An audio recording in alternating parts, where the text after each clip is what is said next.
Welcome back to another episode, everyone. We've got the second match between Meow 7 and Tutu here for the semifinal games. As we saw in game one, very exciting match between both players. So we'll see what these guys can do in game two. So hope you guys enjoy here. Let's jump on in. All right, and we are officially back with game two of Tutu versus Meow. We are playing on the Valley map. Meow chose Soviets this time around, so Tutu or Random Obliterator will be the Germans. Who we got here? So we are looking from the point of view of Meow. Meow did go with, looks like the irregular doctrine. Pretty interesting.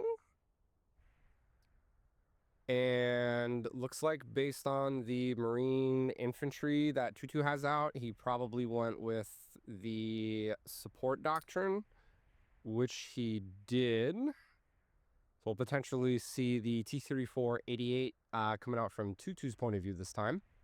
So we'll see how that goes. And already we've got both players coming into the middle, and both players are actually sending a squad out to this C point, which unlike in the base vanilla game, the C point is usually here, but now it's up on the hill. So we'll see if that has any difference. Like we saw in Meow, no, not Meow, Smurf versus Hans, it actually played a big difference as Hans had his guys pretty much all on Smurf side of the river. Both players have a decent hold in the center with Meow currently capping it, and Meow does have a couple guys out into the B point early, although Tutu is coming up. And we do miss it, but Meow actually completely wipes the entire force that was on this C point. So he is going to come out to an early lead here, especially as Tutu does not have the numbers infantry-wise. Because, like we saw, Soviets are just able to spam so much more than the Germans are. So he's already capping the middle. He's already capped the middle. He's already capping the southwest point with a huge advantage number-wise there. Tutu is capping the B flag on this east point, but Meow is pushing up a squad as well. And they're mainly partisan squads that he's running here. His cheap tier 1 infantry. So we'll see how much of an advantage this cheap infantry kind of has for him. So far, it seems like the infantry spam works wonders. Especially because the German squads do cost way more than the Soviet squads. But so far, he's able to jump out to a quick 3-0 lead here in terms of cap. Or it will be 3-0 shortly.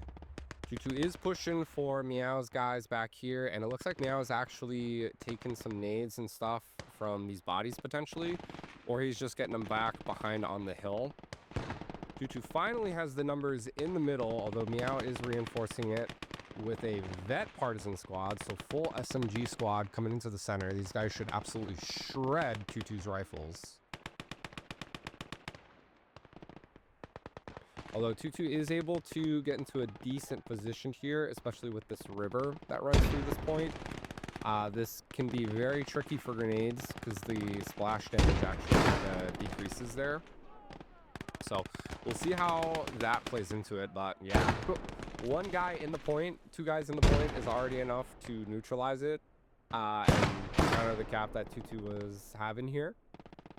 He's also making a push here, but Meow is getting some grenades off into the trench that Tutu has guys in. So it looks like they should likely go down, and they do. Jumping back over to the center, Tutu is bringing up a MG42. He's going to bring that in, although he's bringing it in fairly far. And Meow actually pulled out a Dishka truck, so we will have a mobile counter to that. So we'll see what this thing can do. Looks like he's going to try to clear the trench in between and push from there. And he is getting a nice flank on these guys in the center if he can get some shots off. And he is going for the MG42, although the MG42 does take out the Dishka truck. As he calls far shoot. I don't know what the distance there was, unfortunately. Could have been. Who knows? It looks decently far, maybe.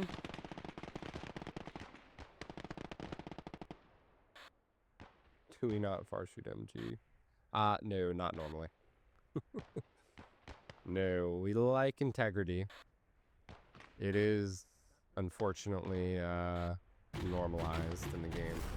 But yeah, for anyone that is curious, normally far shooting, especially in tournaments and ranked, is not, well, it's not recommended. It's not recommended, but we don't encourage it. You know, we want integrity. Far shooting, it's shooting beyond the limitations, especially in first person or utilizing like terrain.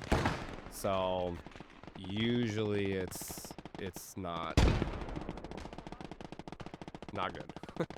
We'll allow it for now in this one, but we'll see if it plays any difference. With the way Meow is playing and the infantry difference, it may not matter. But we certainly don't want that in the future. But Meow is able to reinforce this side. We do have a sniper bike, so for his D1 or his tier 1 colony to get 2 snipers. Choo Choo to go with the early grill. So we'll have the grill Alpha M out. So that will be a huge counter to the infantry here. Have some grenade play going off on this B point. And Tutu's been able to kind of neutralize the center. Meow has to be careful with this one sniper as it is about to go down from the MG42. It's a little too close. And behind the tree, actually, I think. And it's not even getting shots off. Other sniper is here on the hill. And the girl has come into the center. Meow is pulling the sniper back, but his infantry here is getting pegged by it real quick.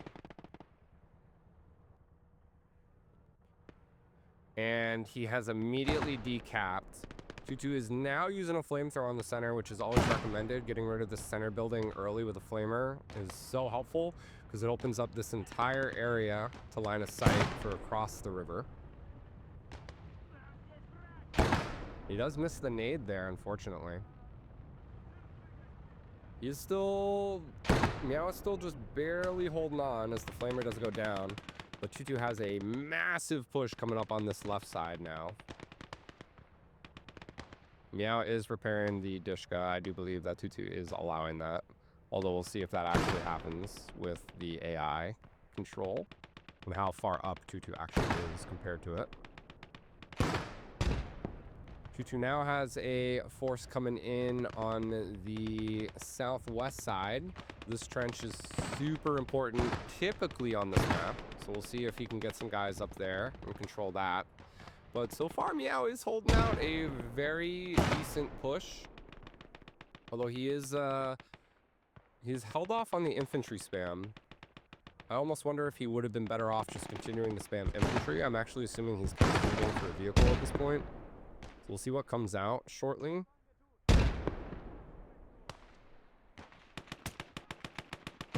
And he needs to prevent Tutu from capping this point as long as possible.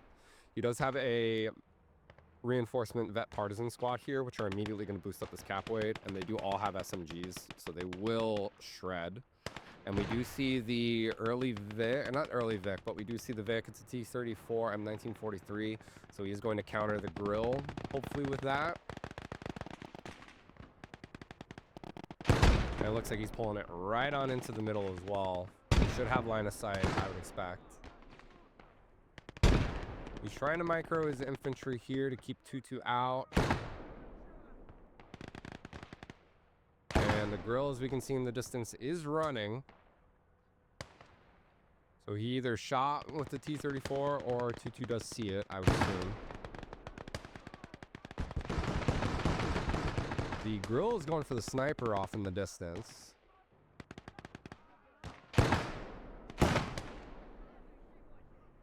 And Tutu has a lot of guys here, but he's just not able to push into the point because of these SMGs. The SMGs are just going to absolutely decimate him as he comes in. In the center, the T-34 is now going head-to-head with the grill. Tutu is trying to run it, but he does get tracked. Both tracks are down, so this should fall. So Meow hits the flag, the cap flag. That will pause that for a second. He does get it. The sniper has only gotten 2 kills, so it's not doing much there. And Tutu also has a push now coming on the south side. So that should be an easy flag for him to cap. Meow kind of needs to get back into the center, potentially. She might be able to do here. But he is lacking infantry. She's trying to readjust the MG42 Lafayette. That does go down. And I believe Tutu's massing that push on that southwest side because he wasn't able to effectively push the eastern point. But we do have that push coming in now.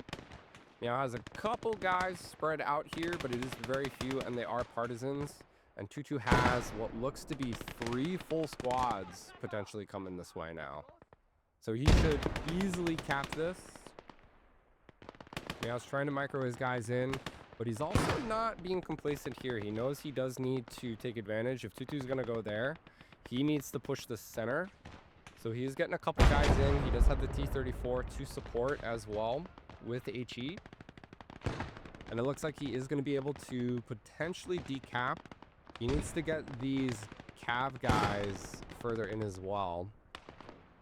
And Tutu is now going to flip this point. He has a ton of infantry over here. He probably overcommitted, but then again, he probably didn't know what Meow had. So he probably want 1 squad too many on that flank. 1 extra squad could have come to this middle to potentially help out here. The Dishka is back up and running, although all the wheels are down. And Meow's also bringing up the bikes that the snipers come on. He has fully flipped this center, so he is going to cap that. But until he does, it is a 1-1 cap with an 807 advantage for Meow at the 12-minute mark. KD-wise, it is in favor of Meow yet again this game, 84-63 to 22-64. And again, Meow is currently in red. We are watching 2-2 in the blue, but watching from Meow's point of view. And as long as Meow can kind of keep this infantry from coming in, he can kind of negate losing that southwest point here. And again, this is a do or die game for Meow. If he does lose this game, it is over. But if he does win it, we will go to game 3. And this will actually be the first game 3 that I've seen in this tournament so far. Most of the games are over within 2. Usually one side is a little more favored than the other. The Dishka truck does go down. Looks like an MG42 likely did it. Or whatever this MG is. Yeah, MG42. Tutu has a massive infantry coming on this side. As they just fall down the hill. Reminds me of the We Were Soldiers scene where they're just sprinting down the hill, the Americans. Charging the NVA. Very, very cool. And Meow's actually charging up to meet him with SMGs. These SMGs are shredding the rifles. And Tutu has actually pulled in a second grill. So he went 2 grills. Very interesting. He does still have enough for the T-34-88 and likely a Nashorn. I wasn't expecting Tutu to go with a Carl. But he does pull in the grill and likely just in time to kind of prevent this cap from switching. Because Meow is trying his hardest to do it. We'll see if Meow does react with the T-34. It is still in the center firing HE for now. He's trying to hold off his Gebergzäger, who will likely flip it, and they do. The grill is clearing this point now of the infantry, although Meow does have a BT-7M coming up to hopefully try to counter that. Try to keep an angle on both points. As the BT-7 is going, does hit off the grill. Crew shock, one crew dead. Crew shocked again. We are at tier 2 now. So hole broken on the grill. Meow has to know that the T-34-88 is coming out, and it is. Well, again, we'll take a quick look at this thing. Absolutely insane looking. Such a unique conversion that the Germans did on this one, and great to see it in the game. Really appreciate Horton's team doing a lot of rare, more unique kind of, I wouldn't even say one-offs per se. I'm sure that one actually is a one-off, but more unique converted captured tanks. Meow knows it's coming, so he's pulling back his T-34 out of the way. He's rushing up the BT, actually, which is really interesting.